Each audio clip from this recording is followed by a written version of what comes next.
আমি আজকে ক্লাস 10 এর ফিজিক্যাল সায়েন্স পড়াবো। টপিক হলো গ্যাসের আচরণ।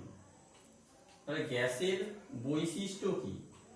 গ্যাসের নির্দিষ্ট আকার বা আয়তন নেই, যেই পাত্রে রাখা হয় তার আয়তন ধারণ করে। এবার গ্যাস সম্পর্কিত বয়েলের সূত্র সম্পর্কে আমরা জানবো, এর গাণিতিক রূপ কেমন হয় সেটা জানব। এবার গ্যাস সম্পর্কিত বয়েলের সূত্রটি হলো যে উষ্ণতা যদি স্থির থাকে, নির্দিষ্ট ভরের গ্যাসের চাপ তার আয়তনের ব্যস্তানুপাতে পরিবর্তিত হয়। এবার তার গাণিতিক রূপটা করে দেখাচ্ছি। যদি গ্যাসের চাপ P হয়, আয়তন যদি V হয়, তখন বয়েলের সূত্র অনুযায়ী V varies as 1/P। V varies as 1/P। এবার যদি ভ্যারিয়েশন চিহ্ন আমি তুলি, তাহলে কি হবে? V ইকুয়াল টু একটা ধ্রুবক বসবে, সে ধ্রুবক হলো K ডিভাইডেড বাই P। এবার বজ্রগুণন করে পাই PV ইকুয়াল টু K। এটি হলো বয়েল সূত্রের গাণিতিক রূপ।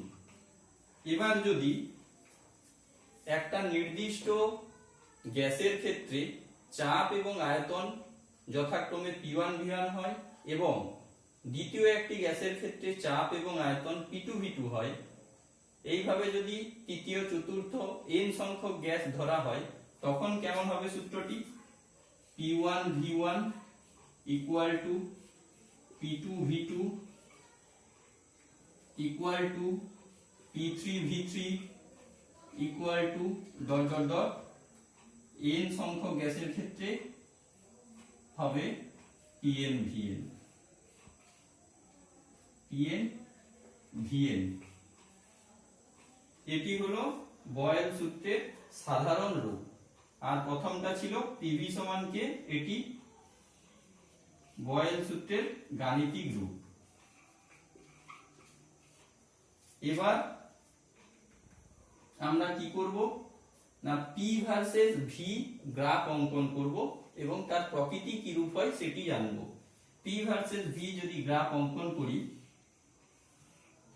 এদিকে x অক্ষ, এদিকে y অক্ষ, যদি y অক্ষ বরাবর চাপ P এবং x অক্ষ বরাবর আয়তন V কে প্লট করা হয়, তাহলে আমরা একটা এই রূপ গ্রাফ পাবো। এই গ্রাফটার প্রকৃতি হলো আয়তকার সমপরাবৃত্ত। ঠিক আছে? এবার আমরা আসবো চার্লসের সূত্রে। চার্লসের সূত্রটা প্রথমে জানতে হবে এবং তার গাণিতিক রূপ কিভাবে হয় সেটা জানবো, এবং এর থেকে কিভাবে পরম শূন্য উষ্ণতার মান নির্ণয় করা হয় সেটা জানবো। এবার আসছি চার্লসের সূত্রের বিবৃতি। যে স্থির চাপে নির্দিষ্ট উষ্ণতায় 0 ডিগ্রি সেন্টিগ্রেড উষ্ণতায় গ্যাসের যে আয়তন থাকে, প্রতি 1 ডিগ্রি সেন্টিগ্রেড উষ্ণতা বৃদ্ধি বা হ্রাস করলে গ্যাসের আয়তন 1/273 অংশ বৃদ্ধি বা হ্রাস পায়। এটি হলো চার্লসের সূত্র। এবার চার্লসের সূত্রের গাণিতিক রূপে আসব। যে প্রতি 1 ডিগ্রি সেন্টিগ্রেড উষ্ণতা বৃদ্ধি বা হ্রাস, 1 ডিগ্রি সেন্টিগ্রেড উষ্ণতা বৃদ্ধি বা হ্রাস করলে, বৃদ্ধি বা হ্রাস করলে আয়তন যদি V0 থাকতো, তার 1/273 অংশ করে প্রতি ডিগ্রি বৃদ্ধিতে বৃদ্ধি পাবে আর হ্রাসে হ্রাস পাবে। তাহলে তখন আয়তন হবে, যদি V0 আয়তন থাকতো, 1 ডিগ্রি বৃদ্ধি বা হ্রাস করলে V0 plus minus V0/273 equal to V0 common, V0 into 1 plus minus 1/273। এবার 1 ডিগ্রির পর 2 ডিগ্রি সেন্টিগ্রেড উষ্ণতা যদি বৃদ্ধি বা হ্রাস করি, তখন কি হবে না, তখন আয়তন হবে V0 ইন্টু 1 প্লাস মাইনাস এই 1টা জায়গায় 2 হবে। এইভাবে যদি 3 ডিগ্রি করি তাহলে 3 ডিগ্রি উষ্ণতা বৃদ্ধি বা হ্রাস করলে এখানে সবই সেম থাকবে প্লাস মাইনাস পর্যন্ত, 2 এর জায়গায় 3 হবে। এইভাবে আস্তে আস্তে যদি আমরা টেম্পারেচারটাকে বৃদ্ধি বা হ্রাস করি টি পর্যন্ত, তখন কি হবে না টি ডিগ্রি সেন্টিগ্রেড উষ্ণতা বৃদ্ধি বা হ্রাসে আয়তন হবে VT equal to V0 into 1 plus minus T by 273। এটি হলো চার্লসের সূত্রের গাণিতিক রূপ।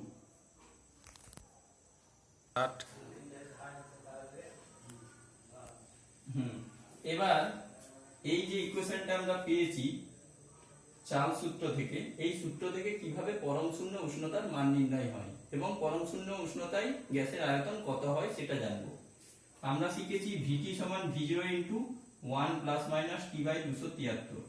এবার যদি উষ্ণতা হ্রাস করি তখন মাইনাস সাইনটা নেব, প্লাস সাইনটা বাদ দেবো। তাহলে আমরা যেহেতু উষ্ণতা হ্রাস করব তাই মাইনাস সাইন নিয়েছি, যে 1 ডিগ্রি উষ্ণতা কমালে হবে 1 বাই 273।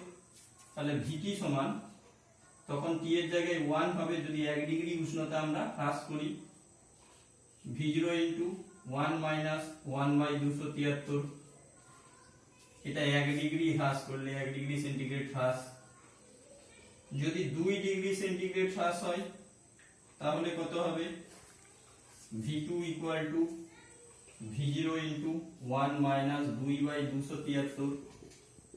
যদি 273 ডিগ্রি উষ্ণতা হ্রাস হয়, 273 ডিগ্রি সেন্টিগ্রেড হ্রাস করি, তখন V273 যেহেতু V0 ইন্টু 1 মাইনাস 273 বাই 273 সমান V0 ইন্টু 1 মাইনাস 1 সমান V0 ইন্টু 0 সমান 0। অর্থাৎ 273 ডিগ্রি উষ্ণতা যদি হ্রাস করি তাহলে গ্যাসের আয়তন শূন্য হচ্ছে। অর্থাৎ 273 ডিগ্রি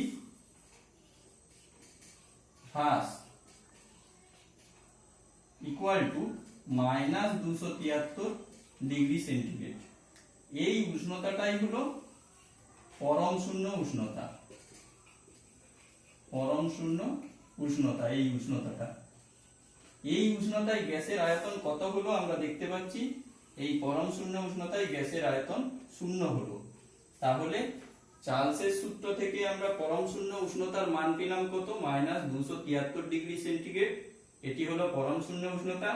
এই পরম শূন্য উষ্ণতায় গ্যাসের আয়তন কত হয় না গ্যাসের আয়তন শূন্য হয়, এটা প্রমাণ হলো। পিভি ভার্সেস পি সমীকরণের গ্রাফ আঁকবো। পিভি ভার্সেস পি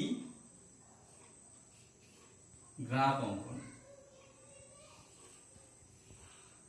যদি x অক্ষ বরাবর P এবং y অক্ষ বরাবর PV হয় তাহলে তার গ্রাফ অঙ্কন করলে এই রকম গ্রাফটি P অক্ষের সমান্তরাল হবে। এটা মূল বিন্দু 0 0। এইভাবে আমরা PV ভার্সেস P গ্রাফ অঙ্কন করি এবং গ্রাফটি x অক্ষের সমান্তরাল।